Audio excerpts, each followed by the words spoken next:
Thanks to those watching remotely as we begin today's media briefing. My name is Breton Murphy. I'm the Managing Director of Corporate Communications at the Halifax Regional Municipality. Today we will have remarks from Mayor Mike Savage, followed by our CAO, Jacques Dubé. I'll then open the floor to questions from media, and we'll conclude with some final words from Mayor Savage. Mayor Savage, over to you. Thank you very much, Breton, and good afternoon, everybody. Thank you for joining us as we update you on some of the continuing municipal response to COVID-19. Pleased to be here with our CAO, the always resplendent Jacques Dubé, but also to have Erica here from the EOC and Tanya Davis, who's doing some awesome work on what you'll see and what Jacques will speak about. I want to begin by acknowledging the hard work of many people this past weekend who provided emergency services, particularly around the fire at Porter's Lake, but in other locations as well. Lands and Forestry, Halifax Fire, our EOC, Search and Rescue, so many people who helped out on that important work, including our good Councillor David Hensby, who was very active in doing everything he could to assist in the cause. I want to thank all the staff at City Hall, Transportation and Public Works, Recreation, Planning, Libraries, Municipal Clerks, the folks in Finance and Communications. Jacques and his senior staff team have been playing a vital role and working exceptionally hard to serve our residents and our businesses during these strange and challenging times. And residents, I believe, have stepped up. They've helped each other. They've taught their kids at home. They volunteered to help those in need and taken on personal and collective responsibility to slow the spread of this virus. There is, of course, so much we have yet to understand about COVID-19, but we've learned a great deal since the first cases emerged in Wuhan and raced across the globe. We know we can protect ourselves through basic measures: physical distance, staying 6 feet apart, not gathering in large numbers, and being vigilant about hand washing, and measures such as that. During these first number of weeks, we've learned a few things about ourselves as well, about how much family and friends mean to us and how much we need each other. Many of us dream about gathering with friends in our favorite restaurants, or eventually taking in a show, or perhaps even, hopefully, a Wanderers game at some point. Our first response to COVID was quite rightly go home and stay home as much as possible. These efforts have succeeded in driving down infection rates, but precautions will need to be in place for untold months to come. Somehow we must and we will carry on for our own social and financial well-being and for the city that we love. We are quickly moving into recovery mode as we watch more services, businesses, and public amenities plan to open back up under new pandemic criteria.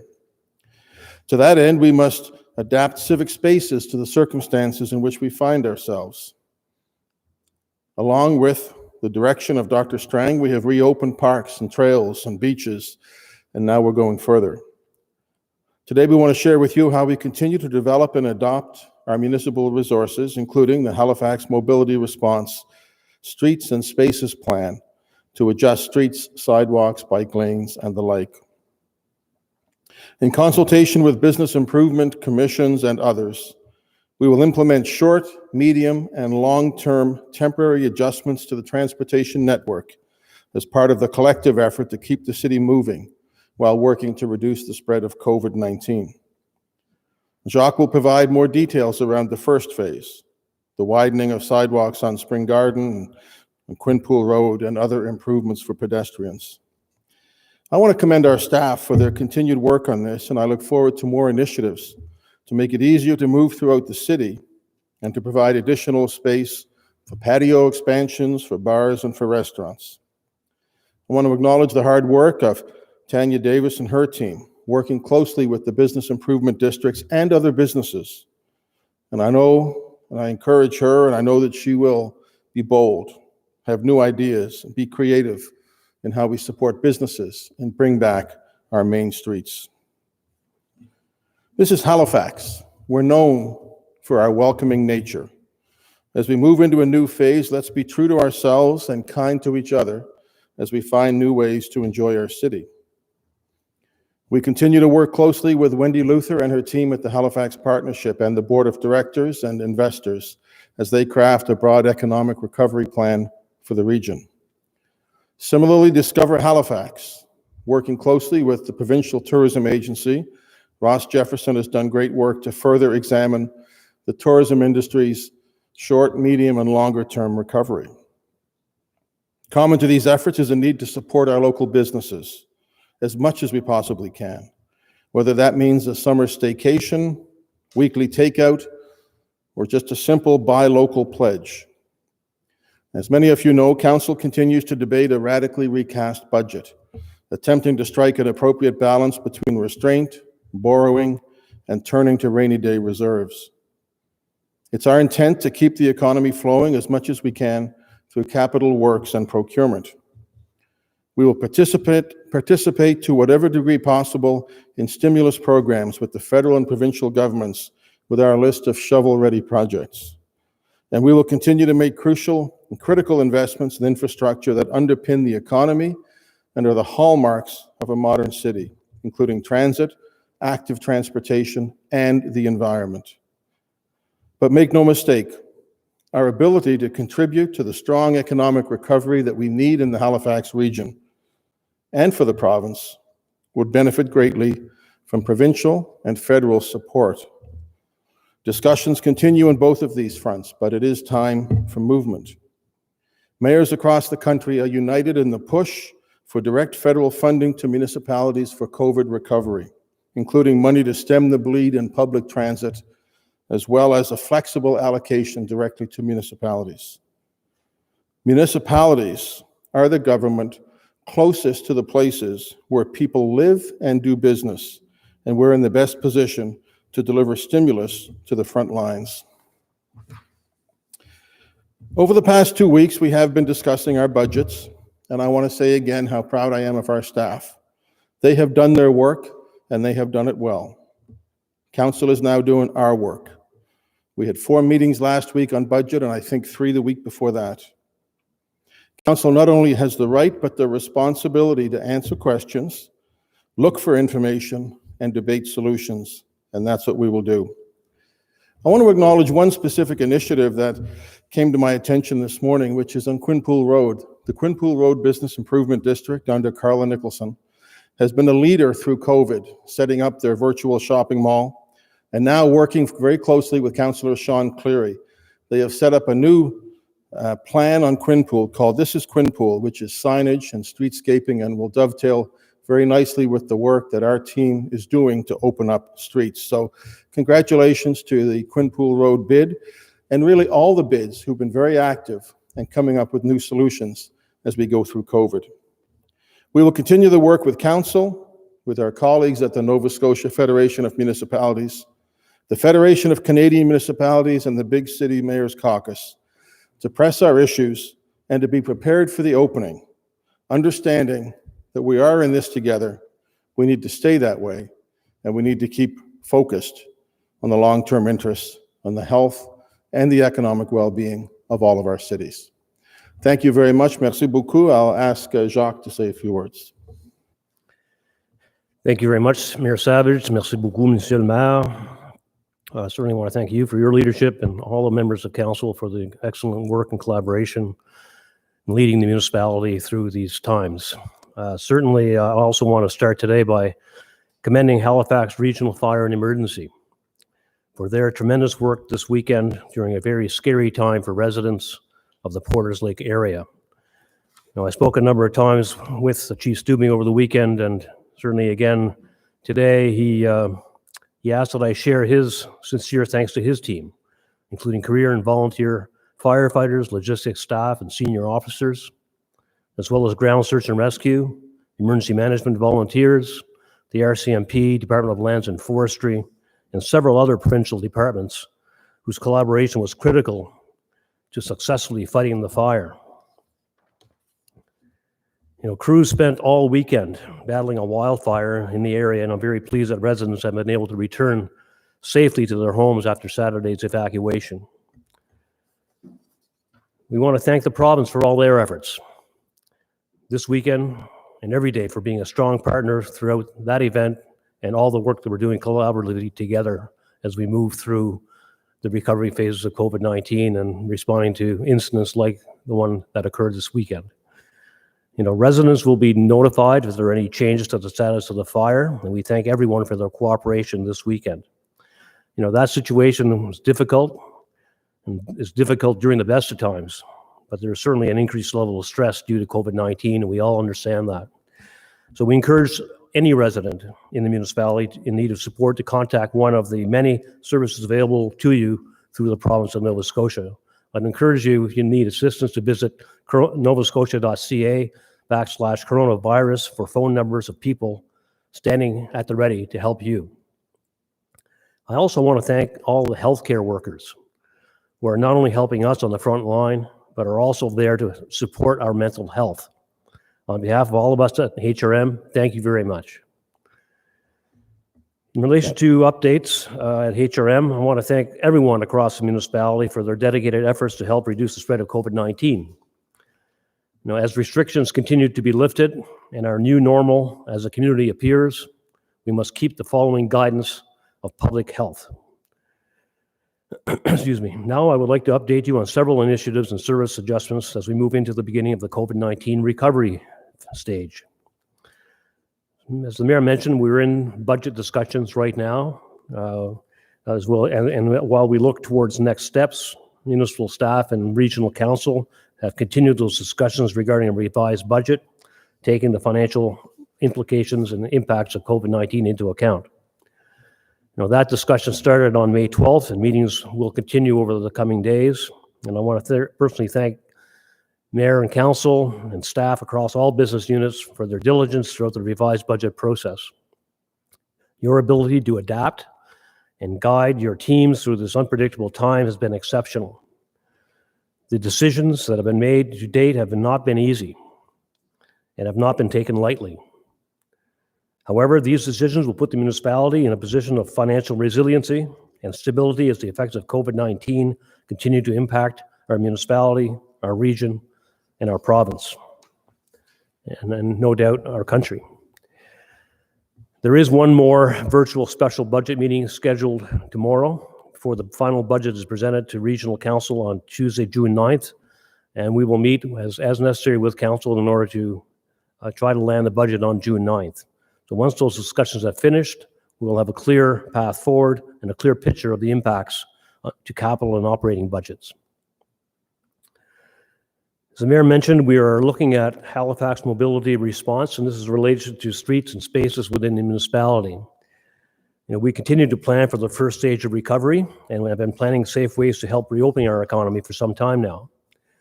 As the need for social distancing will remain in place for the foreseeable future, and transportation patterns evolve throughout the recovery phase, it's important we identify the necessary changes to our streets, sidewalks, and bike lanes as part of our collective effort to reduce the spread of COVID-19. This morning, or I should say this afternoon, we are announcing phase one of the Halifax Mobility Response Plan. This plan includes measures that can be deployed quickly, while also considering what will be needed over the coming months in response to public health directives. As the mayor mentioned, this work is being led through planning and development and TPW, Transportation Public Works, under the able stewardship of Tanya Davis, who is a transportation engineer and one of our experts in this field. So she has brought together a capable team to address this issue going forward. And it'll be a dynamic process. It'll be an iterative process. We will make mistakes, I'm sure, but that's okay. We'll learn from those and we'll adjust as we move forward. So work on phase one has already begun and includes changes that will allow all pedestrians, including those requiring accessible considerations, to maintain a safe physical distance while traveling on the streets that connect people to essential destinations and local businesses. Excuse me. As part of phase one, sidewalks on both sides of Spring Garden Road between South Park and Queen Streets will be widened by temporarily removing parking and loading spaces. The northbound sidewalk on Quinpool Road between Quingate Place and Monastery Lane will also be widened by removing parking and loading spaces. Traffic signal crossings in pedestrian-heavy areas are being modified to reduce wait times by encouraging people to keep moving. And temporary loading spaces will be added across downtown Halifax and Dartmouth to allow businesses to safely load and unload goods. So these adjustments will be implemented by the end of the week. So you'll see boots on the ground in those areas this week, and they'll be implemented by the end of the week and will remain in place until further notice. We will continue to identify further adaptations to the transportation network, and more information on phase 2 will be announced in the coming weeks. I do want to thank our staff, led by Tanya, and I also want to thank our business improvement districts and other business associations for their ongoing collaboration in planning these important public safety measures. Further, during these times, our Public Safety Office continues to assess the needs of our most vulnerable residents. As of last week, 2 portable toilets, including 1 accessible toilet, has been installed on the back plaza of the Halifax Central Library. This temporary service, made possible through a partnership between HRM and Halifax Public Libraries, is available to those in need while many public facilities are unavailable during COVID-19. I certainly want to thank publicly my accessibility advisor, Paul Vieno, for spearheading this initiative, and Amy Siciliano, my public safety advisor, and Osa Cation, our library CEO, for carrying out the work. We will be revisiting other locations as well going forward, and we're also examining the possibility of putting in washing stations as well in and around the downtown. More information on that will be made as decisions get made. In relation to parking, as the province eases health restrictions and businesses resume operations, paid parking, hourly parking, and enforcement will resume effective June 1st. All parking meters will be on and enforced effective June 1st in all areas across the municipality. Our mobile payment service, Hotspot, will be reactivated, and all meters will require payment. Time-restricted parking and loading zones will also be enforced. New temporary 15-minute parking zones have been installed to facilitate pickup at restaurants and other businesses. All parking permits expiring in March through to June will remain valid until customer service centers reopen. This includes monthly and residential parking permits. Our accessible parking, tow-away zones, and transit priority lanes will continue to be fully enforced. So please don't park there unless you have a permit to do so. Parks and recreation, the staff have been reopening parks in line with the relaxation of the health order. However, some areas still remain closed, such as artificial fields and basketball courts. Social distancing and group gathering limits, as directed by public health, must be followed at all times. The booking of sites for organized sports and gatherings are still not permitted at this time. Sport organizations are finalizing new protocols to meet public health requirements. Once those are in place, HRM staff will review and determine options for bookings, if any. Recreation facilities remain closed at this time. And in terms of summer recreational programming, the municipality will provide a variety of modified offerings for families to enjoy. In relation to solid waste, in following with social distancing measures and guidelines, the curbside giveaway weekend on June 6th and 7th and the mobile household special waste event at Micmac Mall on June 13th have both been canceled. The Household Waste Depot program is also suspended until further notice. Halifax.ca has lots of information on the safe storage of household hazardous waste and alternate locations and programs for proper disposal for residents to learn more. We ask all residents to continue to take the appropriate steps to keep our municipality clean. In conclusion, the past few months have been challenging on us all, as it feels like nearly every aspect of daily life is impacted by COVID-19. We've seen some positive signals, however, in terms of the community spread of COVID-19 over the last couple of weeks, and I sense an improvement to our collective morale. It feels good to see more smiling faces, safely walking down streets and enjoying trails and parks while practicing social distancing. Please continue to stay safe and follow public health directives during this time.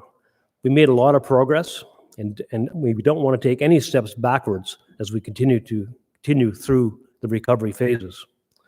To stay up to date with our ongoing efforts and municipal service updates regarding COVID-19, please visit halifax.ca/coronavirus. Thank you very much, and I will now summarize my previous comments in French. J'aimerais commencer aujourd'hui en félicitant les équipes régionales d'incendie et d'urgence d'Halifax pour leur travail extraordinaire ce week-end, en répondant à une situation très effrayante pour les résidents de la région de Porters Lake. Les équipes ont passé tout le week-end à combattre un violent incendie dans la région et je suis heureux que les résidents aient pu retourner chez eux en toute sécurité après l'évacuation de samedi. Nous tenons à remercier la province pour tous ses efforts de fin de semaine et être un partenaire solide tout au long de l'événement. Nous encourageons tout résident de la municipalité qui a besoin de soutien à communiquer avec l'un des nombreux services qui s'offrent à vous dans l'entremise, par l'entremise de la province. Visitez novascotia.ca coronavirus pour les numéros de téléphone des personnes qui se tiennent là pour vous aider.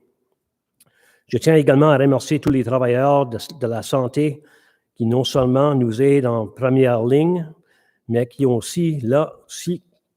sont aussi là pour nous aider à soutenir notre santé mentale. Au nom de nous tous à la municipalité, merci beaucoup. Maintenant, j'aimerais vous informer de plusieurs initiatives et ajustements de services au moment où nous entrons dans l'étape de récupération du COVID-19. Pendant que nous examinons les prochaines étapes, le personnel municipal et le conseil régional ont poursuivi les discussions sur un budget révisé en tenant compte des répercussions financières du COVID-19. Cette discussion a débuté le 12 mai et les réunions se poursuivront au cours des prochains jours. Je tiens à remercier personnellement le maire, le conseil municipal et le personnel de toutes les unités d'affaires pour leur diligence tout au long du processus budgétaire révisé. Une autre réunion virtuelle du conseil spécial du budget est prévue pour demain, avant que le budget final ne soit présenté au conseil régional le mardi 9 juin. Une fois ces discussions terminées, nous aurons une idée claire des répercussions sur les budgets de capital et de fonctionnement.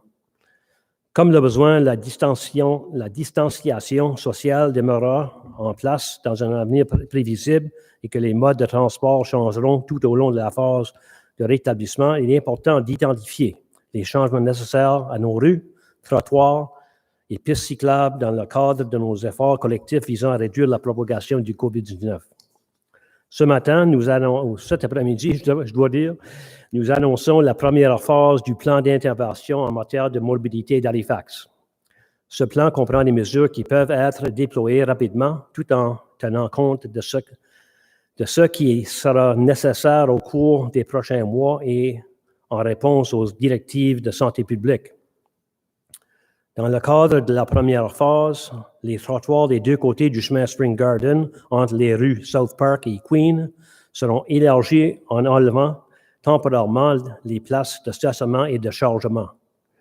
Le trottoir en direction nord du chemin Quinpool entre Quingate Place et Monastery Lane sera également élargi en supprimant les places de stationnement et de chargement.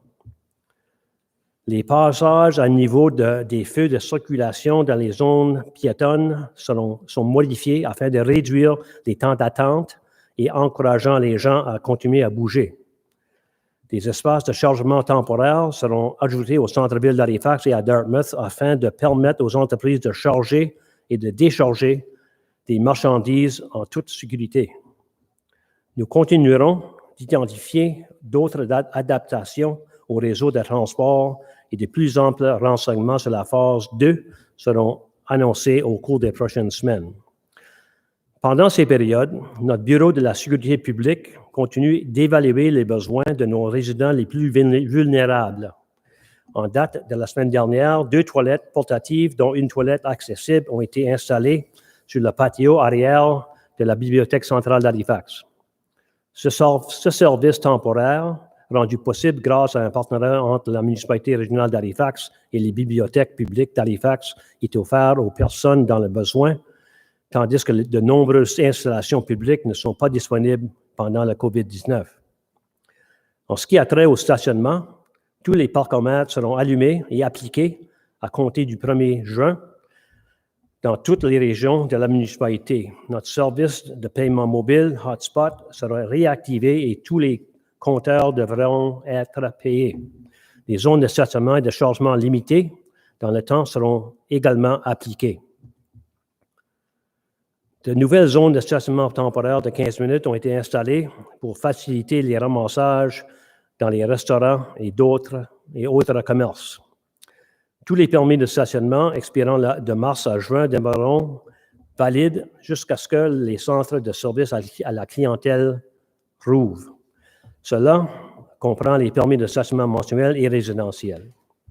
Le stationnement accessible, les zones de remorquage et les voies prioritaires de transport en commun continueront d'être entièrement appliquées. En ce qui concerne les parcs et les loisirs, le personnel a rouvert les parcs conformément à l'assouplissement de l'ordonnance de santé, mais certaines zones restent fermées, comme les terrains de gazon artificiel et les terrains de basketball. Les limites de distanciation sociale et de rassemblement de groupes, comme l'a ordonné la santé publique, doivent être respectées en tout temps. La réservation de sites pour les soirs organisés et des rassemblements n'est toujours pas autorisée pour le moment. Les organisations sportives sont en voie de finaliser de nouveaux protocoles pour répondre aux exigences en matière de santé publique.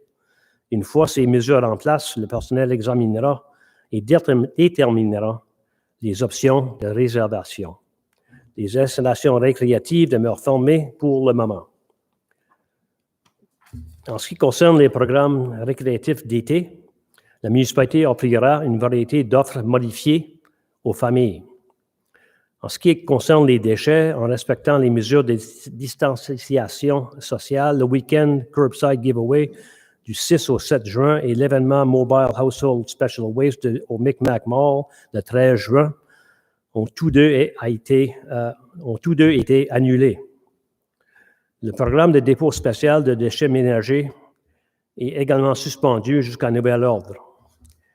Halifax.ca a beaucoup d'informations sur l'entreposage sécuritaire des déchets ménagers dangereux et d'autres endroits et programmes pour l'élimination appropriée pour que les résidents apprennent davantage.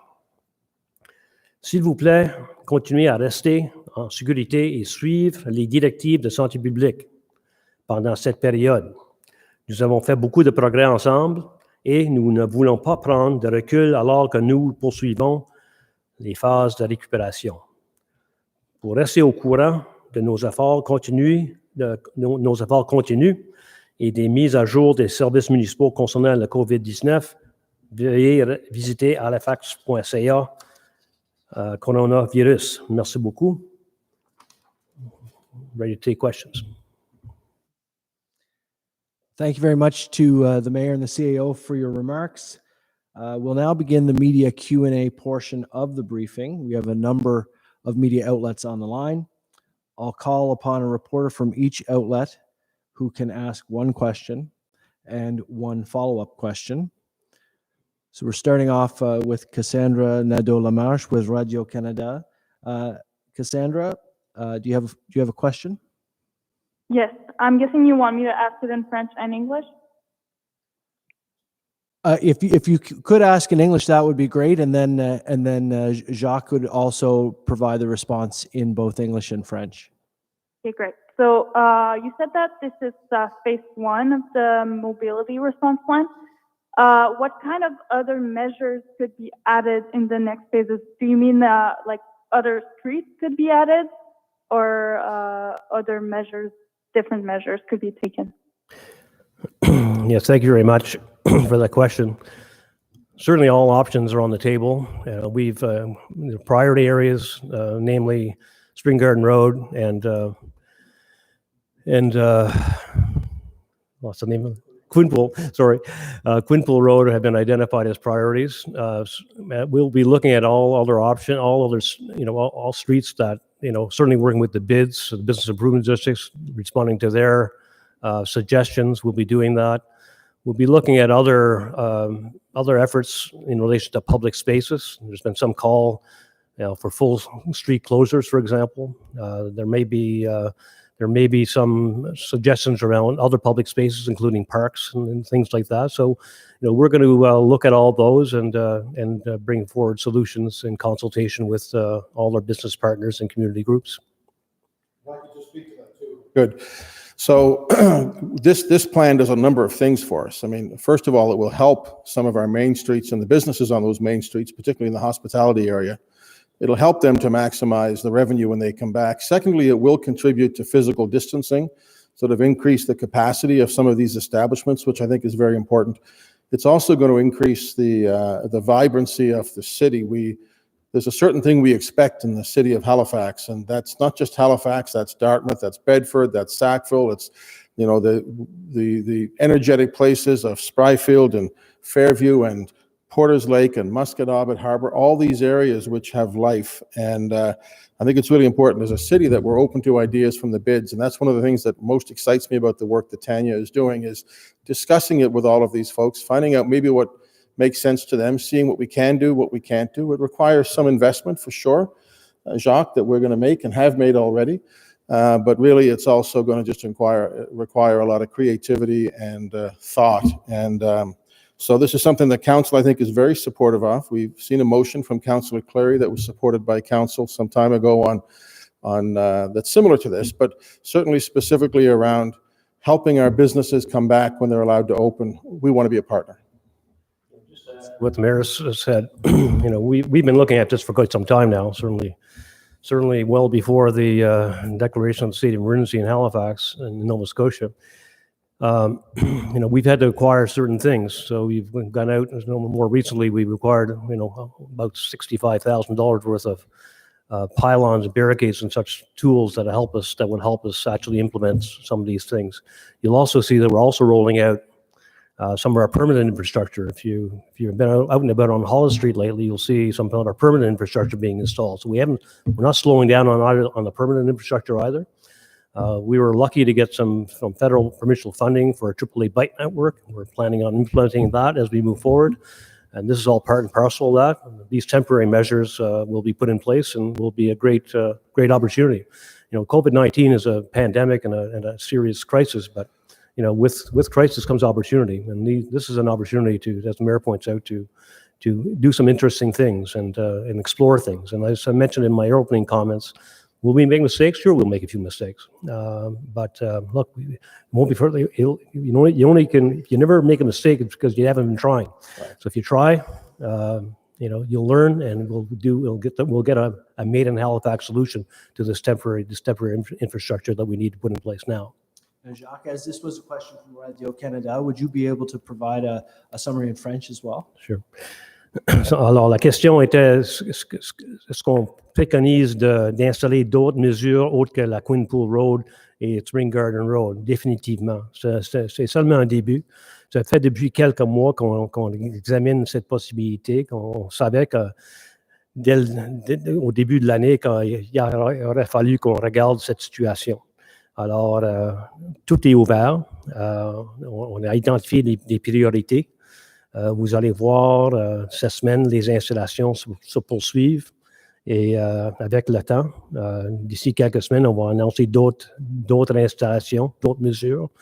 Non seulement sur les trottoirs, on parle aussi de peut-être de fermer quelques rues avec l'approbation du conseil et en consultation avec nos associations d'affaires, que ce soit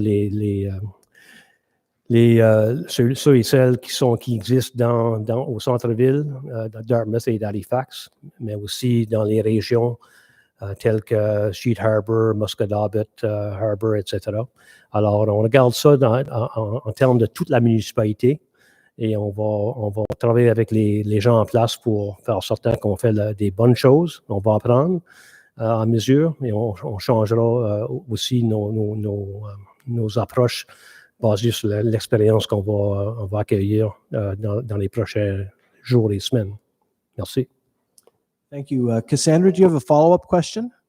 Yes, my question is regarding public transit. So I just want to see how we are with the measures in public transit. As people are going to be going back to work, how are we going to adapt the fact that people need to take the transit to go to work?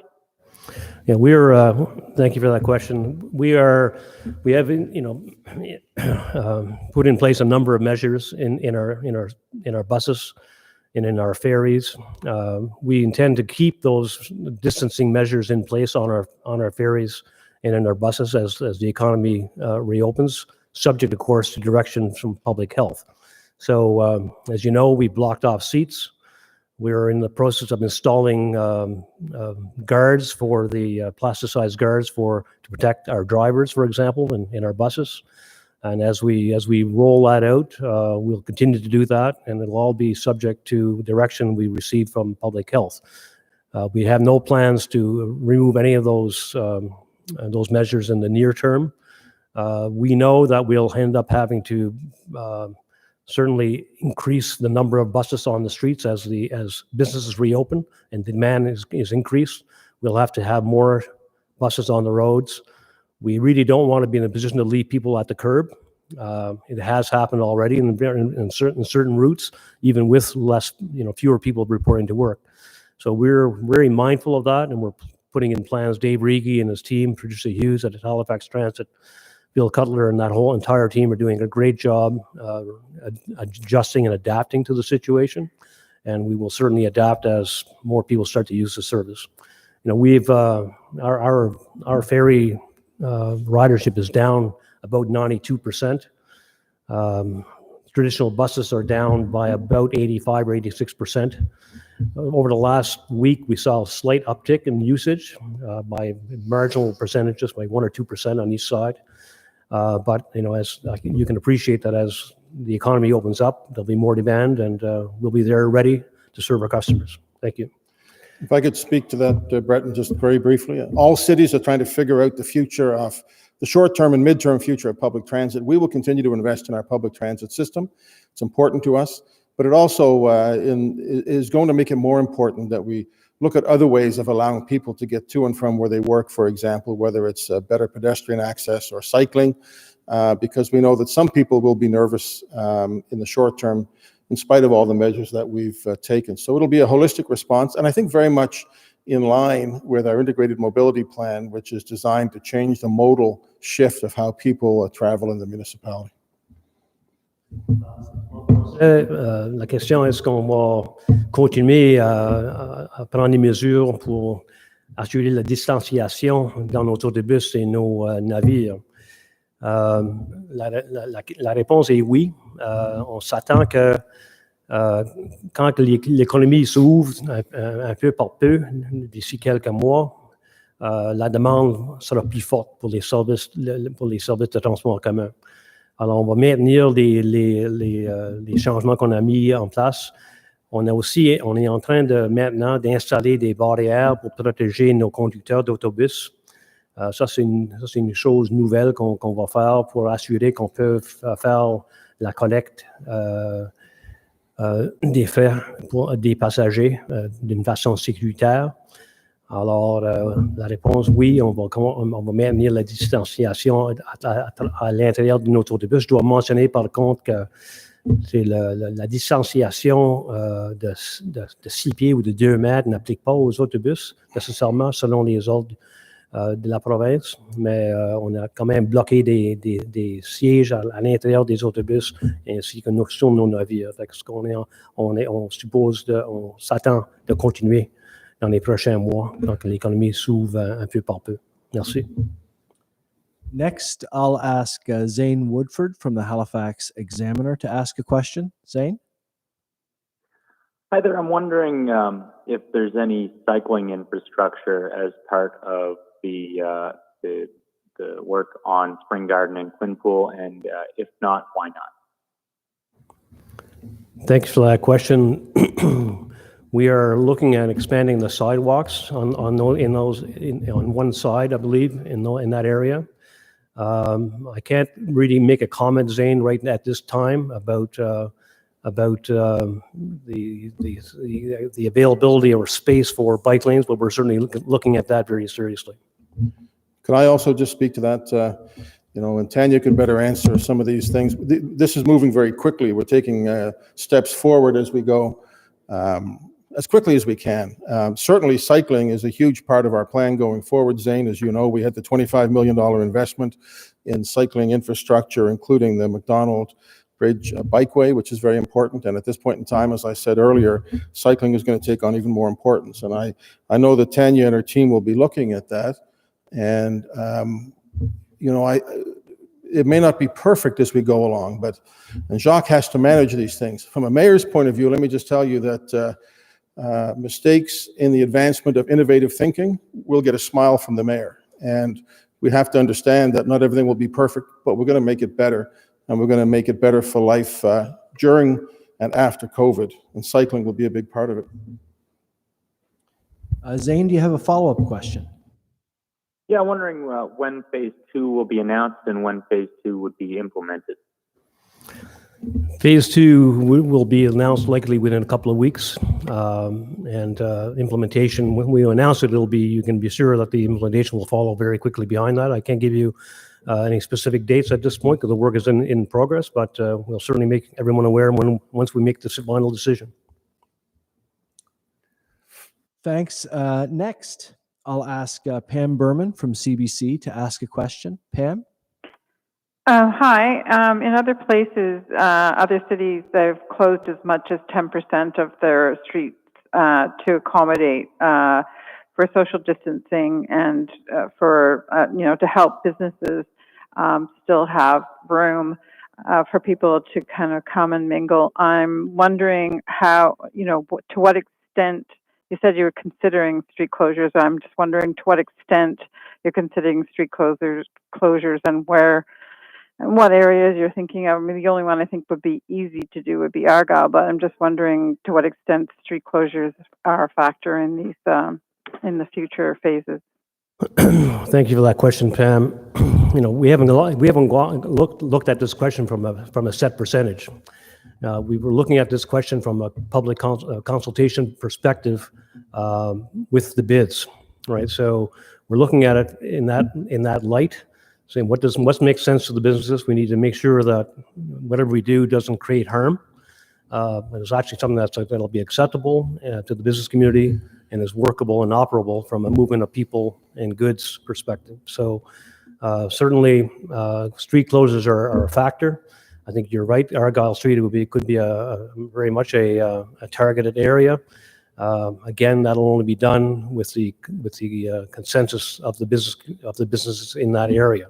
So once we make those decisions and we've gotten all the input, after getting all the input, we'll certainly be announcing those kinds of measures. To the extent that street closure will happen, I can't tell you at this moment because the work is ongoing, but we'll make that known to you as soon as we make a decision. Thank you. But also, we have seen street closures work in the past on a temporary basis. Argyle Street's one example, but certainly in Dartmouth on Portland Street, I think Agricola Street in the North End, we've seen that when you sometimes close streets to cars, you actually open them to people, and that's really what we would like to do. And that's good for business. That's also good for the morale of neighborhoods as well as the community collectively. So I definitely think that closing streets to cars opens streets to possibilities, and that we'll be seeing more of that. Thank you. Pam, do you have a follow-up question? Yes, I do. It has to do with this some summer camps or some kind of summer programming. You mentioned it would be modified. I believe last week the province mentioned that summer camps would be that would be available, like that could be done. I'm just wondering if you've got any other details for this. Is something I think parents have top of mind right now, and wondering what will be available and how soon they'll be able to know. Thanks very much for that. We're awaiting further details from public health regarding safety recommendations around modified recreational programming. Once we have more information, we will review that potential for additional options to our current summer programming. Dr. Strang met with the Recreation Nova Scotia last week to make a presentation to that group, and we await the parameters from him and the province to address current health, that would address current health restrictions in terms of our programming. So we will take direction from Dr. Strang on this. But I will say that in July and August, we'll be offering recreation opportunities through our recreation van, which will go to several locations throughout the municipality, all the while adhering to provincial health restrictions. We're also offering online options, for example, recreation fitness classes as well. And we're currently looking at creative ways to allow residents to recreate, taking advantage of our parks and other outdoor assets. I will say that we have upwards of 14,000 kids in a normal year, like last year. We had about 14,000 children, young people, who took over 1,000, participated in over 1,000 camps. We will not be able to do that this year, given the health restrictions. The restriction to 5 people still applies, right? So now that Dr. Strang has raised this issue, we're asking him to give us some specific direction in relation to what we can do, and we will certainly advise the public when we get that direction, and certainly watch our website for further updates around that programming. We know that families are anxious to have their children participate in programming. I know people are feeling that they're somewhat isolated and would like to get out and about and have some programmed activities, but we will have to do this in keeping with public health direction, and that's what we'll do going forward. Thank you. And also that, Pam, this is a very fast-moving discussion. When we announced that we were canceling summer camps, I didn't hear very many people speak in opposition. It seemed pretty self-evident under the conditions that we had. It's moving quickly, and I know our staff will react to this, and that there's a lot of people who rely on those camps, and especially if they're going to be going back to work. But we do have to keep in mind that while COVID has been largely impacting those who have conditions that make them more susceptible or who are older, the safety of our children is as important as anything that we do, and we can't put them into circumstances, nor can we put the young people that we would hire to manage these camps. We can't put those people in an unrealistic circumstance in terms of controlling physical distance among kids. But I know that Denise Schofield, who is one of the hardest working people in show business, who runs our park and rec, she is doing everything she can so that we can be helpful to people this summer, but not to the extent that we have been before. Next, I'll ask Katie Hartai from News 95.7 to ask a question. Katie? Thank you. With parking and loading spaces being temporarily removed, how will pedestrians using these widened sidewalks be protected from traffic? Sorry, Katie, we didn't quite capture all of that. Could you ask the question again? And just sometimes the sound in this room is a bit challenging for us. So if you could just slow down your question a bit for us, that'd be great.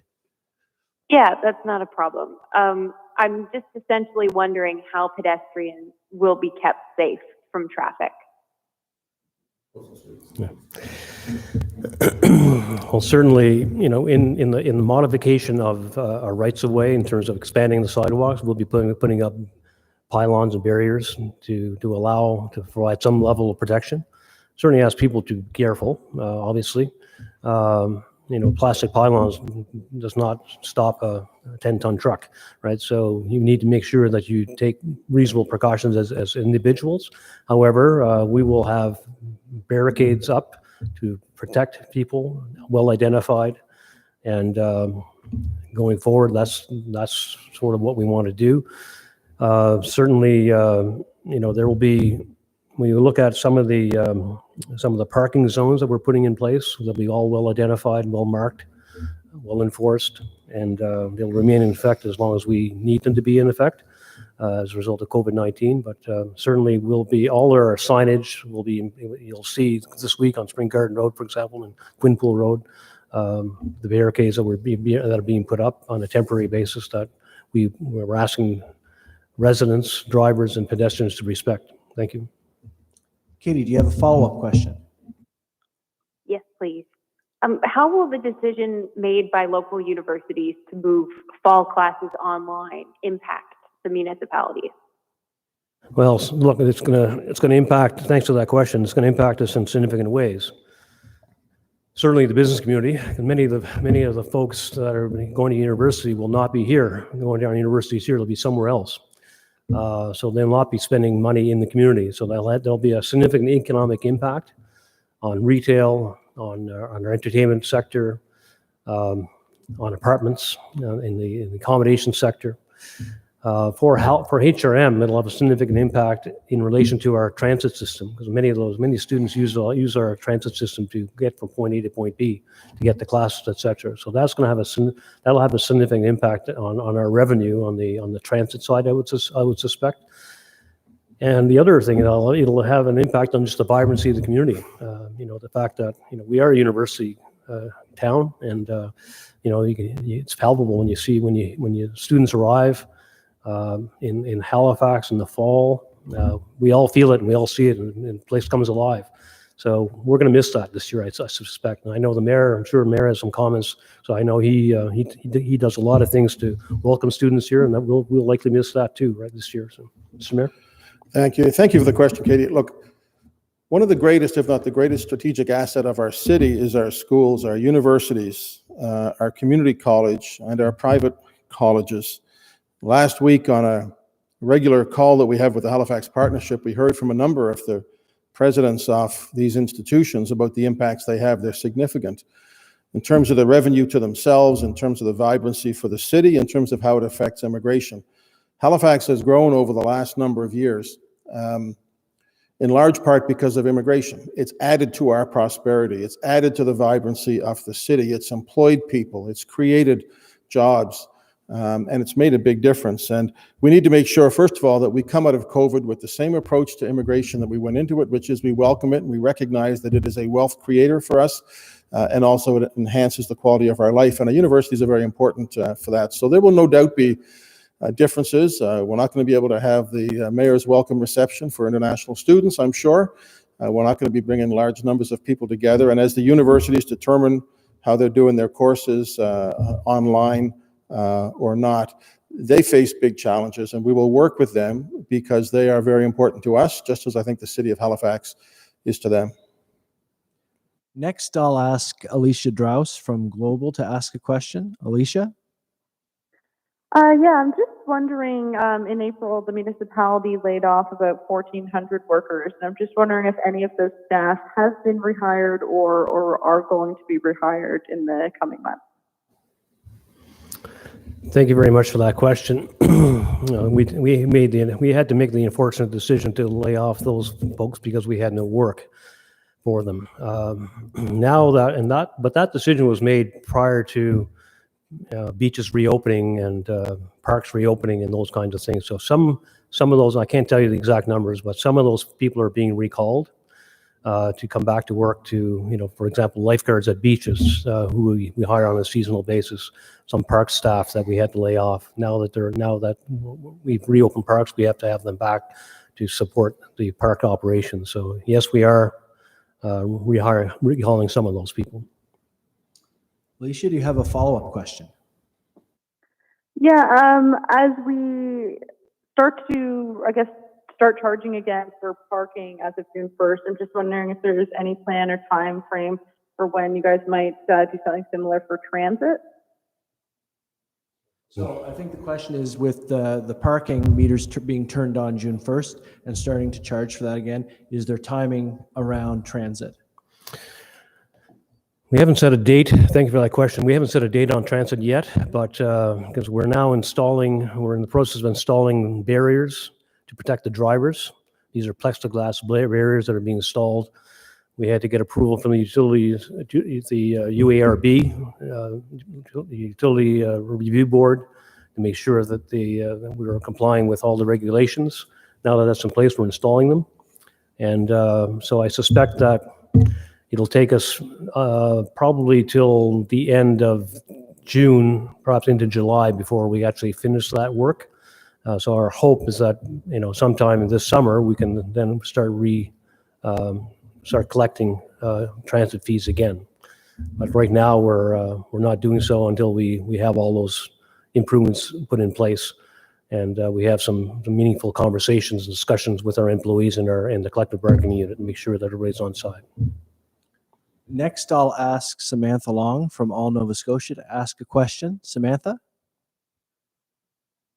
Hi, I'm following up on Pam's question about summer camp, and I'm wondering, has there been enough collaboration between the municipality and the province on loosening of regulations? It seemed like council's a little surprised by Dr. Shank's comments that there's no reason why summer camps could open this summer. The crack of that one. We recognize that things are moving quickly and that decisions have to be made. A number of times the province have made decisions that I think were the right decisions that meant that we had to spring into action. And, you know, when the reopening of parks or then the reopening of beaches, allowing of courts, all of those things require a reaction from our staff. And they've been stellar in doing that. I think you have to understand the swirling nature of this pandemic is decisions need to be made. I've talked with the Premier about how these decisions impact us, and he understands that. I know that Bernie Miller and others do, that Minister Porter does. On some of the big issues upcoming, returns to work, and when we open up our streets again, we will need some lead time for sure. We can't just, you know, operate transit on a different schedule with 6 hours notice. So I prefer not to look back and say that things could have been better, but to learn from those and go ahead. And we just know that the province has got a lot on its plate when it comes to COVID and is making the best decisions that they possibly can. Thanks very much. Samantha, did you have a follow-up on that? Yeah, I just wanted to know if there's any sort of timeline on when maybe meetings, city hall meetings or public meetings will be held in person, or are they, you know, a long ways out? I don't know when City Council will start to meet again. Jacques can speak to our plan for reopening City Hall, the early stages of working on a plan to reopen city offices.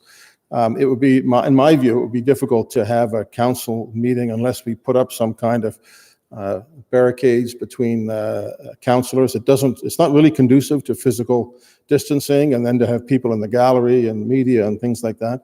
So my guess is that we're a ways away. I know that John Traves and his crew at the clerk's office are considering all these options. We are looking at how can we bring the public's point of view in the most easy and simple way for the public to have a point of view, even if the meetings are virtual.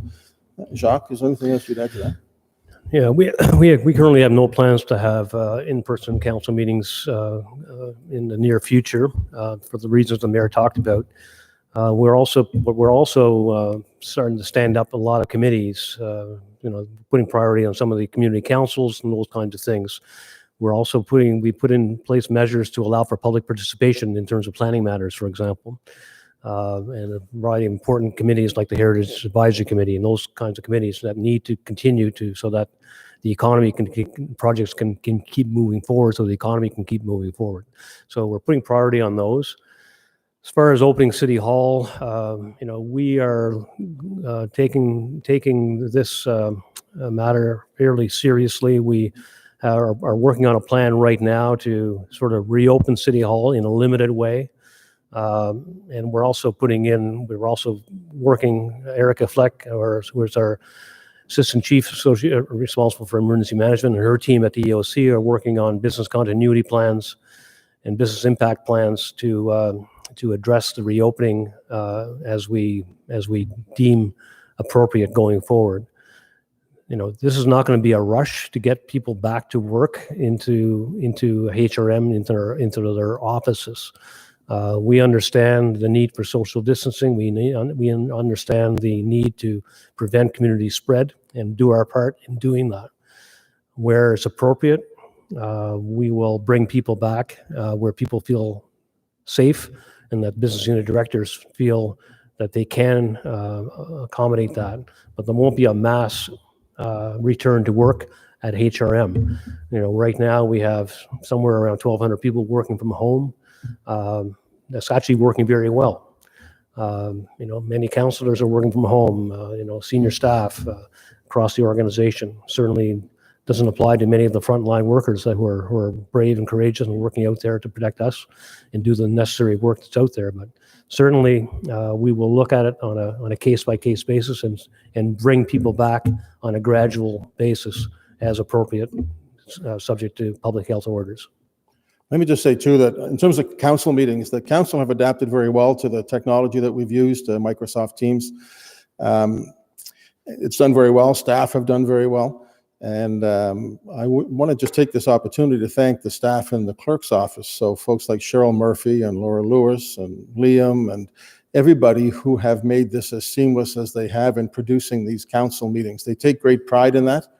And I think we're all very satisfied. We have a mixed feeling about the fact that people seem to prefer virtual politicians to real life ones, but we'll adjust when we go back as well. Next, I'll ask Frank Campbell from the Chronicle Herald to ask a question. Frank?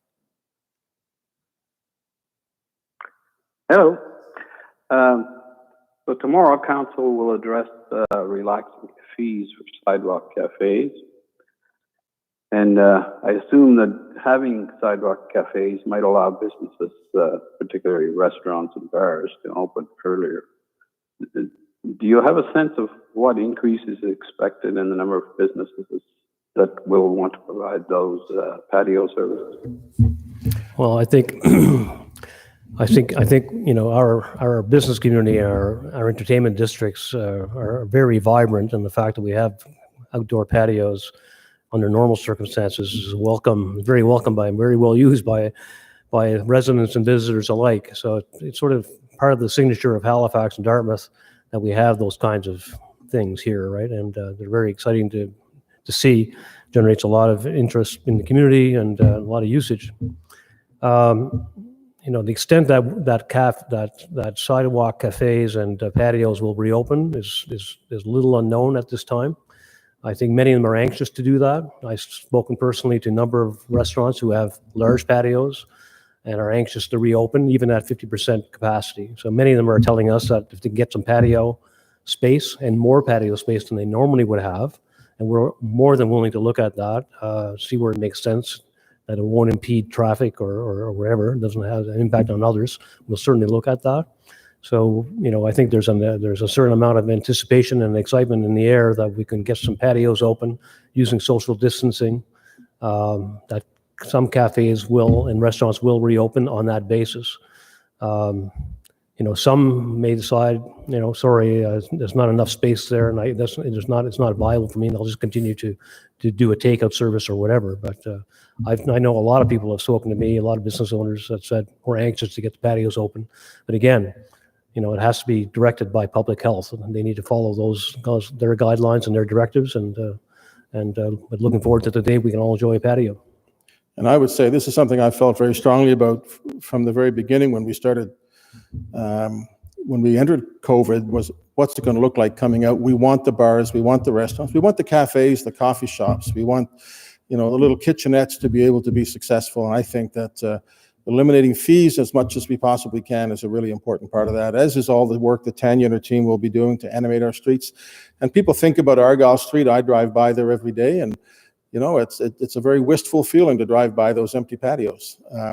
But it's also all over HRM in many, many parts of our municipality where they have their own ecosystem of, in many cases, hospitality type areas that I think would benefit from this as well. So I'm excited about that.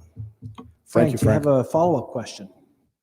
Yeah, I do. So in the cases of these patio services, this may be a provincial thing, but what kind of measures like barriers or spacing would be put in place to keep patrons and staff safe in those situations? Well, certainly, the provincial guidelines around distancing will apply, right? So it'll have to be 6 feet, unless you're part of a family unit. It's okay for you and your spouse or your partner to go and sit close together in a restaurant, but it'll not be okay if you're not part of that bubble. So there'll be a 6-foot rule there, and it's up to it'll be up to the businesses to monitor themselves and up to public health to enforce those guidelines. So we will, we certainly want to make it easy for people to get patios, and including not charging for patios this year, and allowing them to expand where possible. Because some of those, with the approval or the agreement of the neighbor, maybe they'll make the patio larger, and therefore get closer to their previous capacity.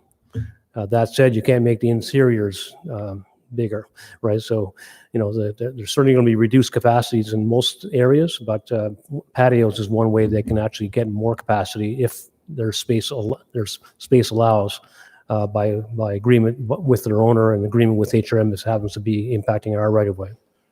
I would just say, Councillor Austin has a motion about extending the size of patios, which I think is going to come back, not in the near term, Jacques, but sometime a little bit further down. But I think that the potential for us to be creative with people on their patios is immense and really important, as long as a couple of things are taken into account. One is accessibility. We can't be imposing upon people who have mobility issues in wheelchair or visual or other issues. They need to be protected, and so does the health and safety of all the residents in the area. But I think that there's a lot of flexibility, and it'll make for a much more lively community when we come back. Next, I'll ask Bruce Frisco from CTV to ask a question. Bruce? Hi, just a point of clarity off the top here. You mentioned, I think, $65,000 was the cost for the pylons and the barricades. Is that's all in for both streets, and are you expecting that number to grow? We had a certain supply already in inventory, Bruce. So we purchased about 65,000 worth of more barricades and pylons to meet what we anticipate the demand will be. If there's a requirement for more going forward, then we'll certainly go out and do that. But at the moment, we think we're good for at least the next few months. Okay. No immediate plans to resume in-person council meetings. At this point, we do have a municipal election scheduled for October. I know it seems like a long way away, but it'll be here before you know it. Is the city giving any plans into what that would look like if physical distancing and that kind of thing is still in effect in October? I'll speak to the sort of actual mechanics of doing an election, which the city of Halifax is well ahead of most municipalities on. The issue for me with a fall election is that it will inevitably force people to congregate. That's what elections do. People go looking for votes, and I'm concerned that we could be into a second wave when the election happens. So that's a concern. A lot of the campaigning can be done virtually. A lot of, whether there's debates, I think, can be done online. We're all learning. We do everything on Zoom now, from meetings to cocktail hours. There's no reason that we can't do debates and public forums. My concern is that people will be congregating probably when they shouldn't. In terms of the actual election itself, Jacques, do you want to address that? Sure. Thanks for that question. HRM spends about $2.3 million in holding an election every 4 years. Plans are well in place right now. Cheryl Murphy, who's the returning officer and clerk, municipal clerk, has a team stood up, and we anticipate making, as we have in the past, full advantages of electronic voting. We have a company here in Nova Scotia called IntelliVote who provides a technology. That technology is scalable to cover every municipality across the province should the elections proceed. We'll always have to have paper ballots available as well, notwithstanding the pandemic, and we'll have to take precautions, including sanitizers and wipes and all those kinds of things. So we'll have to make sure that social distancing is applied at polling stations where people are looking to vote. So you can vote online, you can vote by phone, you'll be able to vote in person. As the mayor points out, we are concerned about this, concerned about hosting an election in this current environment. It strikes me it may be counterintuitive to what we're trying to do to reduce the pandemic and the community spread. That being said, the minister has indicated, certainly to the NSFM, that he's prepared to look at it and review it, subject to further developments with COVID-19 pandemic and the spread of it. But certainly right now, it's all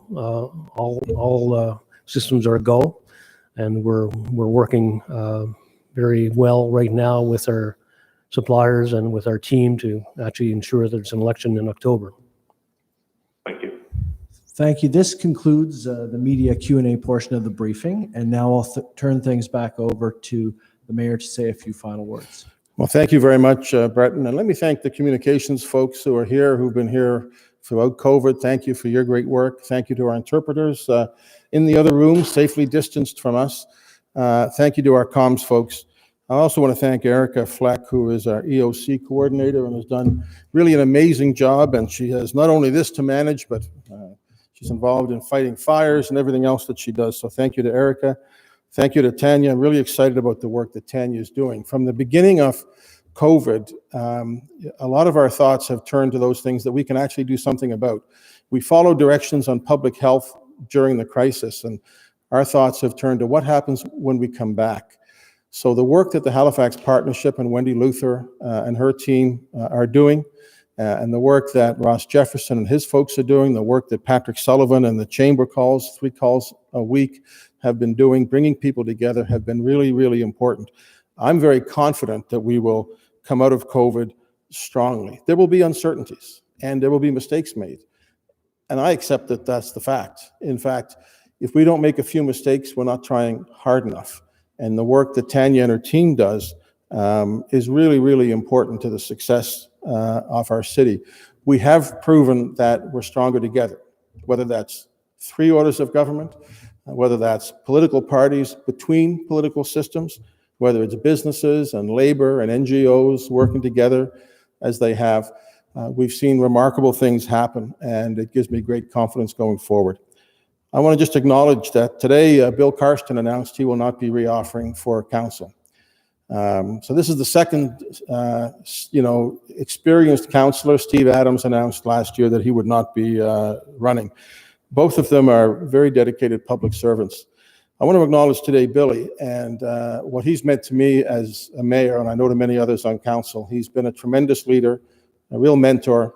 He's shown great leadership through his job as president of the Federation of Canadian Municipalities.